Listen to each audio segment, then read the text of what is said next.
भूपेश बघेल, आप हमारा क्या हिसाब मांगते? मैं आपको चुनौती देकर जाता हूं, हिम्मत है तो कर लो दोनों हाथ। आपके काम और मोदी जी के काम एक मंच पर खुली चर्चा रख दो। चुनौती स्वीकार करते हुए साथी में कहना चाहूंगा, भारतीय जनता पार्टी 15 साल के गुजरात और 5 साल में कांग्रेस सरकार के जो उपलब्धि है इधर बारे में चर्चा करने वाले तैयार हो, चाहे वो जेल मंच तय कर ले, समय तय कर ले, स्थान तय कर ले, वो तय कर ले और वो चाहे उम्र में जाने तैयार हो। वो आरोप लगाते हैं, आप अपने तरफ से कुछ बात करो। वो भाजपा के प्रवक्ता के भाई को उसके आरोप मत बोलो, आप अपने बोलो ना अभी। अच्छा, आप सरकार में तो आप पर आरोप कौन लगाएगा? आप लगाओ ना, आपने लगातार कहा भाजपा ने आरोप लगाया, भाजपा ने आरोप लगाया, भाजपा ने आरोप लगाया। आप सवाल पूछो, मैं जवाब दूंगा आपको। ठीक है।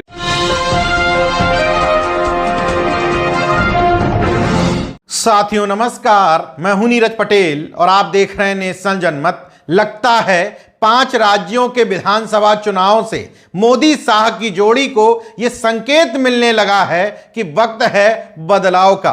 अमूमन ये दोनों की जोड़ी और बीजेपी आईटी सेल के प्रोपेगेंडा सेटर एजेंडा सेट करते थे कि किस राज्य में मुद्दा क्या होगा। विपक्षी दल उसके पीछे पीछे टहलते थे, या तो सफाई देते थे या उस पर चर्चा करते थे। लेकिन छत्तीसगढ़ में ऐसा नहीं हो पा रहा है। अमित शाह आए, कोई मुद्दा नहीं था तो बोले कांग्रेसी सरकार यहां के लोगों को ईसाई बनवा रही है, धर्म परिवर्तन करवा रही है, और चुनौती देके चले गए भूपेश बघेल को कि आइए मोदी जी के विकास कार्यों पर और अपने कार्यों पर डिबेट कर लीजिए। अमित शाह ने सोचा होगा 508 करोड़ का आरोप ईडी से लगवा दिया है, अब भूपेश बघेल डर जाएंगे। लेकिन भूपेश बघेल ने एक चुनावी रैली को संबोधित करते हुए न सिर्फ इस चुनौती को स्वीकार किया, बल्कि अमित शाह को चुनौती दे डाली कि टाइम बताइए, समय बताइए, दिन बताइए, मैं तैयार हूं। आप अपने 15 साल के कार्यों पर और मेरे 5 साल के कार्यों पर डिबेट कर लीजिए, दूध का दूध पानी का पानी हो जाएगा। भूपेश बघेल, आप हमारा क्या हिसाब मांगते हो? मैं आपको चुनौती देकर जाता हूं, हिम्मत है तो कर लो दोनों हाथ। आपके काम और मोदी जी के काम एक मंच पर खुली चर्चा रख दो।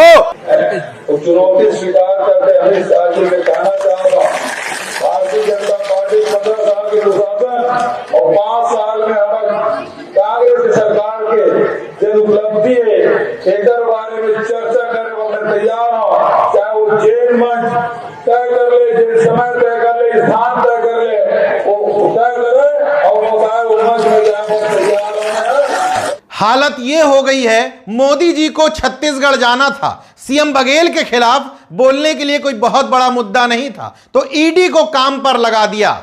ईडी के अधिकारियों ने भी बीजेपी के कार्यकर्ता की तरह बर्ताव करते हुए एक प्रेस रिलीज जारी की और आनन फानन में सीएम भूपेश बघेल पर आरोप लगाए कि महादेव ऐप के प्रमोटर्स ने सीएम बघेल को 508 करोड़ रुपए अभी तक दिए हैं। मैं ये नहीं कहता कि ऐसा हो ही नहीं सकता, लेकिन सीएम जैसे संवैधानिक पद पर बैठे हुए किसी व्यक्ति पर आरोप लगाने से पहले कितनी जांच पड़ताल की गई? ईडी इतनी जल्दबाजी में क्यों थी?